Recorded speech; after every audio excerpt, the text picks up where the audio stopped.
Sebuah mobil pick-up telah terisi penuh dengan buah kelapa muda segar. Pemilik mobil segera berhitung dengan pemilik buah-buah kelapa itu. Ilmu perkalian mata pelajaran matematika saat waktu sekolah dasar pun akhirnya terpakai juga. Setelah saling berhitung dan mencocokkan hitungan masing-masing, pemilik mobil pun merogoh sejumlah lembaran merah biru hijau dari dompetnya. Lembaran-lembaran uang itu kembali dihitung oleh si penerima uang. Setelah dirasa jumlahnya tepat, keduanya pun saling berbalas senyum dan bersalaman. "Sudah malam, Mas. Kalau saya sarankan, mending sampean menginap dulu di sini dan besok pagi baru pulang," ucap si pemilik buah kelapa pada pelanggannya. Si pemilik buah kelapa yang juga merupakan tuan rumah menyarankan kepada pelanggan buah kelapanya untuk menginap saja di rumahnya karena hari sudah gelap. Ada rasa khawatir di dalam benaknya. Waktu memang menunjukkan hampir mendekati tengah malam. Akan tetapi, sang pelanggan buah kelapanya tetap bersikeras untuk berpamitan. Dengan alasan besok sudah harus berangkat pagi untuk mengantar pesanan kelapa-kelapa tersebut.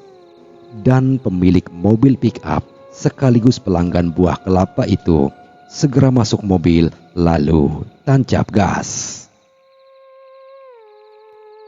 Sang kernet terlihat menguap meski perjalanan pulang baru saja dimulai. Sang pemilik mobil yang melihat itu merasa kasihan. Dia tahu kalau sang kernet yang juga adik iparnya itu pastilah sedang lapar. Sang pemilik mobil sembari sedikit melirik orang di sebelahnya, mengajak mampir jika ada warung nanti. Laki-laki kurus bernama Ibun itu hanya mengangguk kecil tanpa berani protes. Pemilik mobil itu bernama Suradi atau biasa dipanggil Ardi. Dia memiliki usaha warung es degan, sekaligus juga sebagai pengepul buah-buah kelapa muda untuk dia setorkan ke warung-warung lain. Sedangkan Ibun yang merupakan suami dari adiknya, beberapa bulan yang lalu terkena PHK dari tempatnya bekerja. Karena tidak ingin melihat adik iparnya ini menganggur, maka dia ajak untuk membantunya berjualan kelapa muda.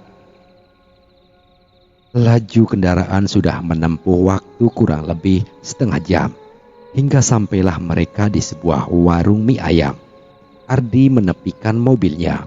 Ibun pun ikut turun dengan raut wajah yang sumringah. Tidak peduli meski bukan warung nasi pecel atau nasi gandul. Yang penting perutnya segera diisi. Sembari menikmati pesanan, dengan basa-basi Ardi pun menanyakan rute terdekat untuk pulang ke kotanya.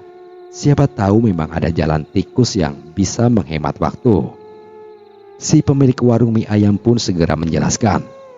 Namun di akhir penjelasannya itu membuat Ibun sedikit was-was. Si pemilik warung mengatakan kalau jalan itu memang bisa mempersingkat jarak tempuh. Namun jalan itu terkenal angker. Dan tidak jarang mereka yang nekat melewati jalan itu akan melihat penampakan-penampakan sosok yang menyeramkan. Setelah beberapa menit kemudian, Adi pun membayar makanan. Mereka lalu segera melanjutkan perjalanan. Ardi mengatakan kalau dia pernah melewati jalan itu, namun dulu. Tapi semenjak jalan itu rusak, terkena banjir, dia lebih memilih untuk melingkar. Kali ini Ardi akan melewati jalan itu lagi, karena kata si pemilik warung, kondisinya sudah bagus.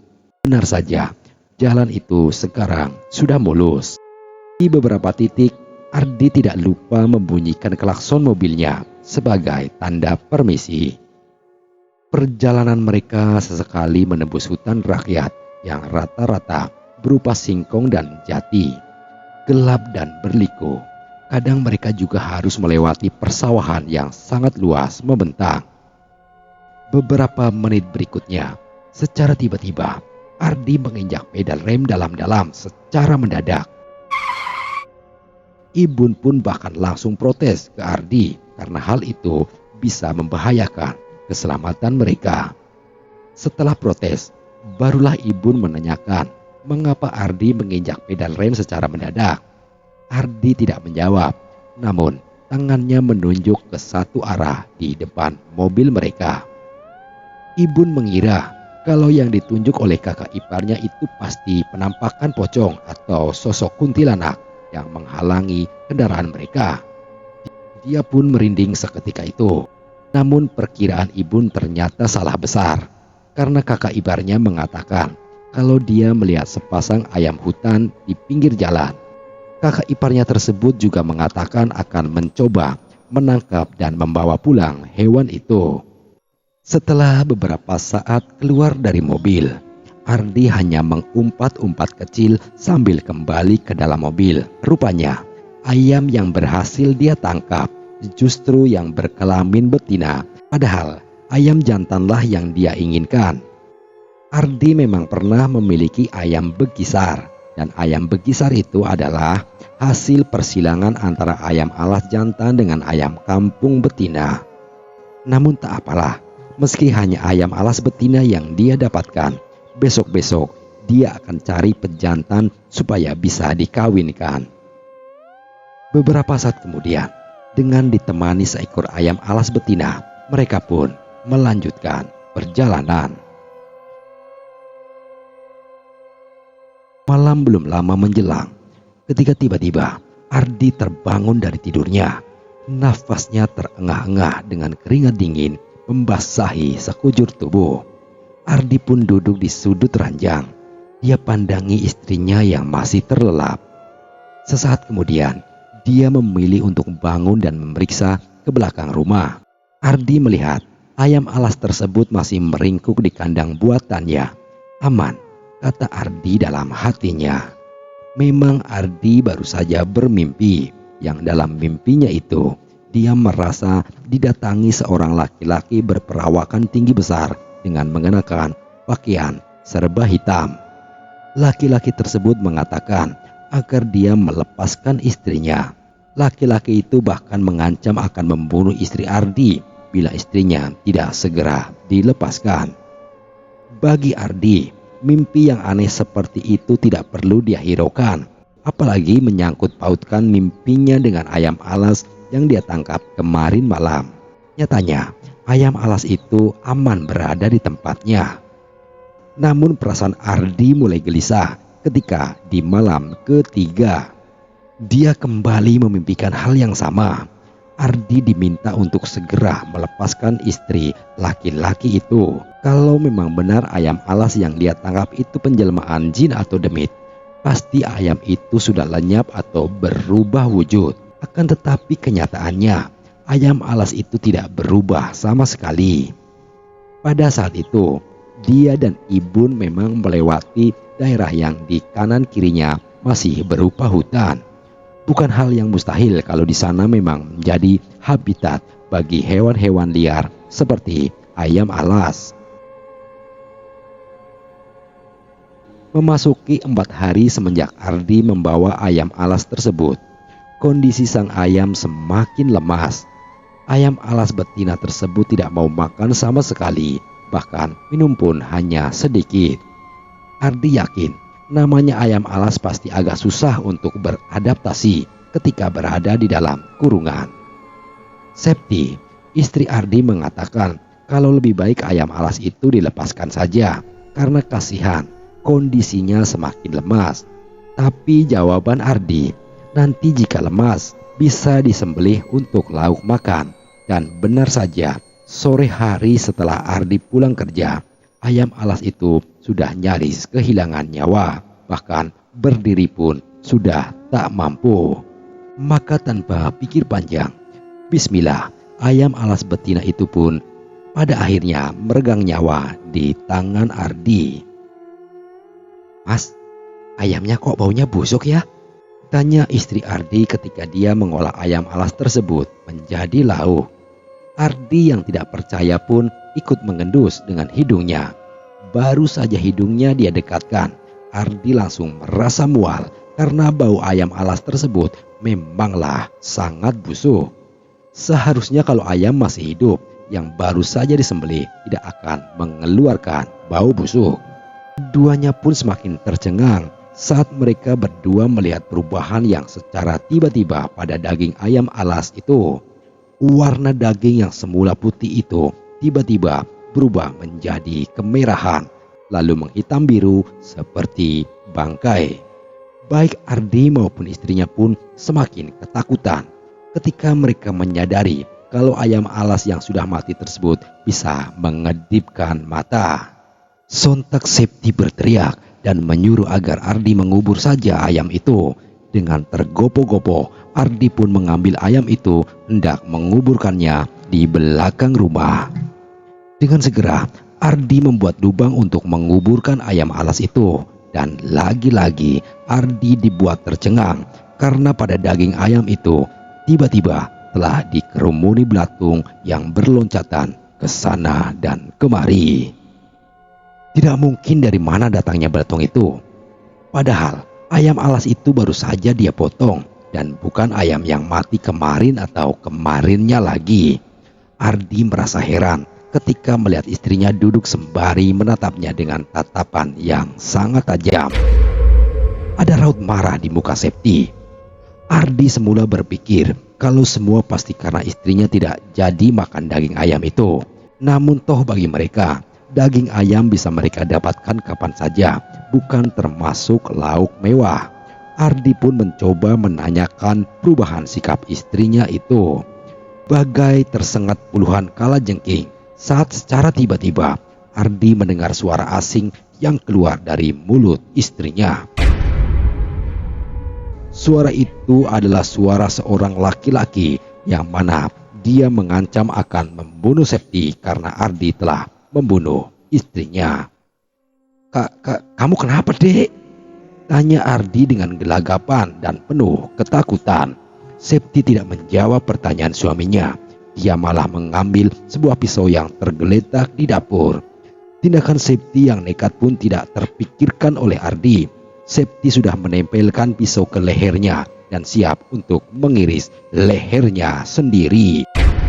Namun, dalam situasi yang gawat itu, Ardi sempat melompat ke arah istrinya, kemudian berjibaku untuk merebut pisau dari sang istri. Mereka saling berguling di lantai yang tentu saja keduanya saling berteriak dan memantik kedatangan para tetangganya yang mendengar. Dan Ibunlah yang berada di sana pertama kali. Saat melihat kakak iparnya itu berebut pisau dengan istrinya, tanpa pikir panjang, dia memukul muka Ardi dengan sekuat tenaga. Tentu saja Ardi mengadu kesakitan, hal mana tentu saja telah terjadi kesalahpahaman di antara mereka. Ibun tidak peduli lagi akan keselamatan dirinya sendiri. Ibun ikut berjibaku merebut pisau yang masih tergenggam erat di tangan Septi. Pergumulan pun berakhir ketika pisau yang dipegang Septi berhasil direbut oleh Ardi. Pisau itu lalu dilempar begitu saja oleh Ardi. Ibun masih akan kembali melayangkan kepalan tangannya ke arah Ardi. Ketika Ardi mulai menjelaskan apa yang sebenarnya terjadi, Ibun tentu saja tidak percaya dengan perkataan kakak iparnya begitu saja. Ibun sudah nyaris kembali merengsek maju ke arah Ardi. Namun, betapa kagetnya dia ketika mendengar suara Septi bukanlah suaranya sendiri. Barulah Ibun menyadari ada sesuatu yang tidak beres sedang terjadi. Para tetangganya pun terhenyak karena akar permasalahannya ternyata tidak seperti yang mereka kira. Apalagi Septi kembali histeris. Dia bahkan sempat membentur-benturkan kepalanya sendiri ke dinding tembok rumahnya. Kesimpulannya kini hanya berupa satu suara, bahwa Septi sedang kesurupan. Dan untuk mengatasi hal ini, hanya Kiai Usmanlah yang bisa menanggulangi masalah tersebut. Beberapa saat kemudian, Septi terus menggeram dan meronta-ronta untuk melepaskan diri dari ikatannya. Sementara itu, Kiai Usman masih terus berkomat kamit membaca ayat-ayat suci. Septi terus berteriak lantang dengan nada amarah yang sangat tinggi. Kiai Usman dengan keringat bercucuran tidak ingin sesuatu yang buruk terjadi pada Septi, maka beliau juga mempercepat bacaan-bacaan doanya. Kali ini giliran Kiai Usman yang mengancam pada makhluk itu agar makhluk itu lekas pergi dari raga Septi. Beberapa saat kemudian, Kiai Usman meniupkan doa ke telapak tangannya. Sekali lagi beliau mengancam jin yang masuk ke tubuh Septi. Sedangkan Septi bukannya menunduk dan mengaku kalah, dia bahkan semakin histeris. Sampai akhirnya Kiai Usman menggeleng-gelengkan kepala seperti hendak menyerah. Tidak ada jalan lain lagi. Kalau kamu memang tidak mau keluar, terpaksa aku harus melakukan. Sejenak kemudian, Kiai Usman kembali meniup telapak tangan kanannya dan tangan kiri Kiai Usman pun memegangi kepala Septi hingga terdongak. Lalu menggunakan telapak tangan kanannya, beliau dengan gerakan seperti menyembelih menggeser-geserkan ke leher Septi. Septi pun berteriak-teriak histeris. Dia meronta-ronta kesakitan sampai-sampai kedua kakinya pun berkelenjutan. Kejadian itu tidak berlangsung lama. Septi pun tergolek lemas. Matanya memandang ke sana kemari seakan sedang berusaha memahami apa yang sedang terjadi. Kiai Usman memandang Ardi dengan tatapan dingin dan tersenyum tipis. Seolah-olah Kiai Usman tahu apa yang telah dilakukan oleh Ardi. Kemudian berkata pada Ardi, "Ayam yang kamu tangkap itu sebenarnya adalah jelmaan dari jin. Setelah kamu sembelih ayam itu, suaminya tidak terima dan akan menuntut balas. Alhamdulillah, semuanya terselesaikan tepat waktu. Seandainya terlambat, bisa jadi nyawa istrimu diambil sebagai gantinya. Lain kali jangan sembarangan mengambil apapun yang kalian temukan di jalan, baik itu berupa uang, perhiasan, hewan atau apapun, karena bisa jadi benda atau hewan yang kalian temukan adalah mahar tumbal atau memang jelmaan para jin. Intinya, jadi orang itu jangan mudah mengambil yang bukan hak kita." Dengan wajah yang semakin bengkak dan memiru, Ardi pun mengangguk mendengar wejangan dari Kiai Usman. Ardi tidak menyangka kalau ayam alas yang dia bawa pulang adalah jelmaan dari jin. Berarti mimpinya tentang seorang laki-laki yang berpakaian serba hitam itu adalah benar adanya. Menyadari hal tersebut, berkali-kali Ardi pun mengucapkan syukur. Kalau saja semuanya terlambat, dia tidak bisa membayangkan istrinya disembelih oleh jin sebagai pengganti ayam alas yang dia bawa pulang. Demikian cerita kali ini. Sekian dan terima kasih.